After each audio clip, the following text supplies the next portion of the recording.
President Donald Trump suggested Wednesday that he might revoke White House credentials for some journalists, following their publication of a survey that showed a dramatic leftward tilt in television news coverage about him. The Media Research Center, a conservative watchdog group, tracked the evening newscasts on ABC, CBS and NBC for the first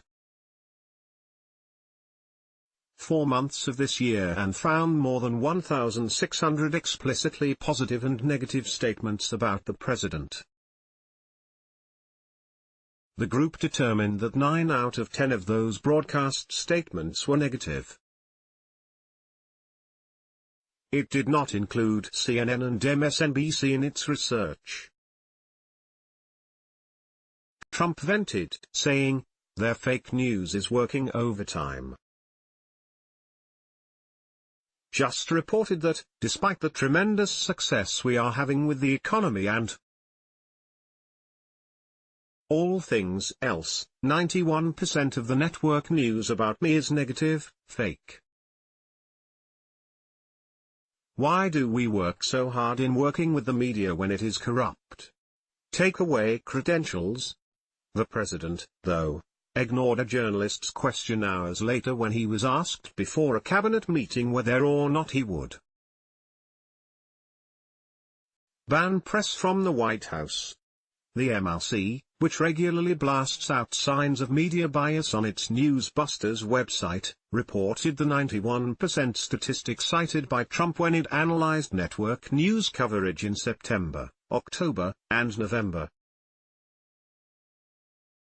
Harvard University Kennedy School of Government's Shorenstein Center, no conservative lapdog, released a broader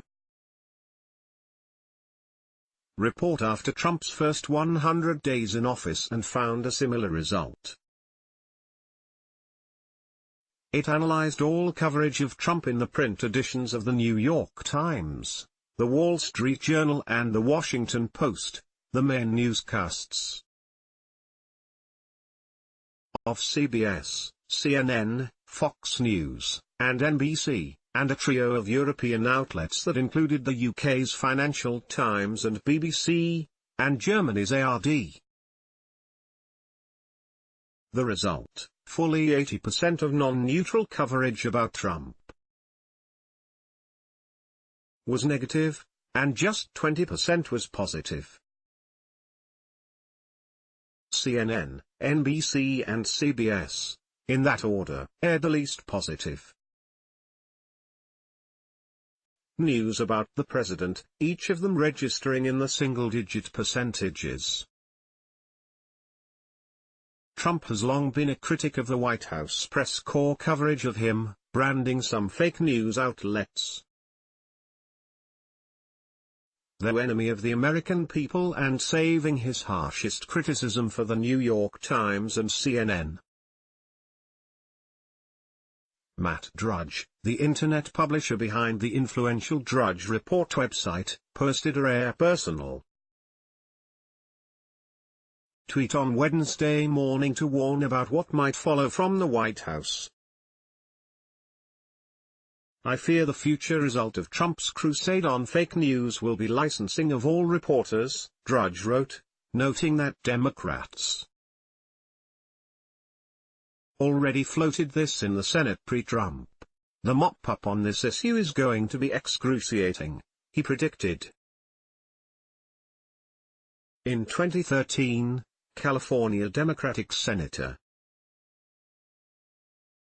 Dianne Feinstein proposed amending a media shield law considered by Congress in order to declare that only paid journalists should be protected.